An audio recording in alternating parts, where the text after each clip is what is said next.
ঘটনা বলতে প্রথম তো আমাদের জমিদারি ছিল।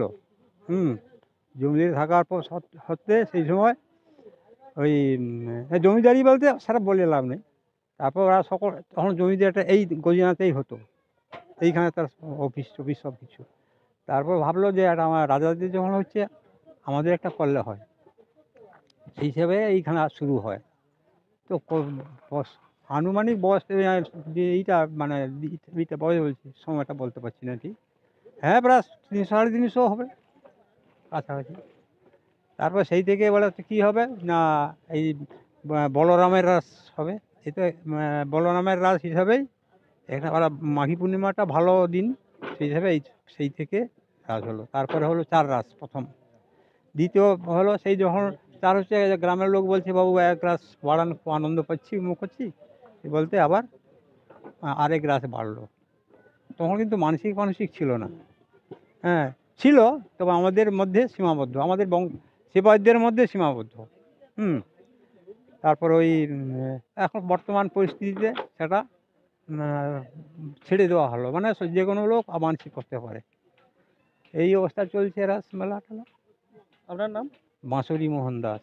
নমস্কার। 2025 সালের মাঘী পূর্ণিমায় শ্রী শ্রী দামোদরজিউর রাসযাত্রার শুভারম্ভ।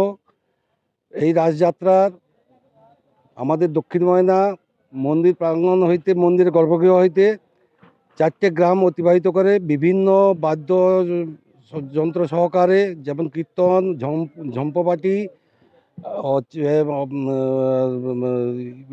সহ যে 4টে গ্রাম অতিবাহিত করে গজনায় আমাদের দামোদরজিউ রাস মন্দির আছে, সেখানে অধিষ্ঠিত হবেন। এবং ওই দিন রাস পুজো এবং ক্ষীর নিবেদন এবং বিভিন্ন ভক্ত সমাগম হবে। এই উপলক্ষে আমি সমগ্র আপামর গ্রামবাসীকে সাদরে আমন্ত্রণ জানাই, যাতে আপনারা আসুন, আমাদের এই রাস উৎসবটিকে সাফল্যমণ্ডিত করে তোলার জন্য আহ্বান জানাচ্ছি। কত তারিখ অবধি চলবে আমাদের রাসযাত্রা আগামী 12ই ফেব্রুয়ারি 2025 মাঘী পূর্ণিমা। এই মাঘী পূর্ণিমার ভোরে মানে বুধবার ভোর, বৃহস্পতিবার আমাদের রাসযাত্রা শুরু হবে এবং আমাদের কৌলিক রাস 5 রাস হয় এবং সেটা 17 তারিখ বিকেল পর্যন্ত আমাদের কৌলিক রাসযাত্রা।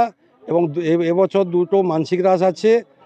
আমরা জানি মাধ্যমিক পরীক্ষা চলছে, ছাত্রছাত্রীদের অসুবিধা হবে, তবু আমাদের যেহেতু পূর্বপুরুষের এই অনুষ্ঠান রাসযাত্রা, সুতরাং সেটাকে তো আর করা যায় না। যতটা সম্ভব আমরা চেষ্টা করব যাতে মাধ্যমিক পরীক্ষাও সফলভাবে সম্পন্ন হয় এবং রাসযাত্রাও সফলভাবে সম্পন্ন হয়, এই কামনা করছি।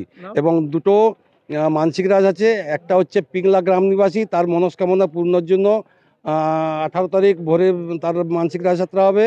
এবং গজনা গ্রাম নিবাসী, তার মনস্কামনা পূর্ণর জন্য 19 তারিখ রাসযাত্রা তার অনুষ্ঠিত হবে। আপনার নাম? আমার নাম অভিজিৎ দাস, আমি দাস বংশের সেবায়ত।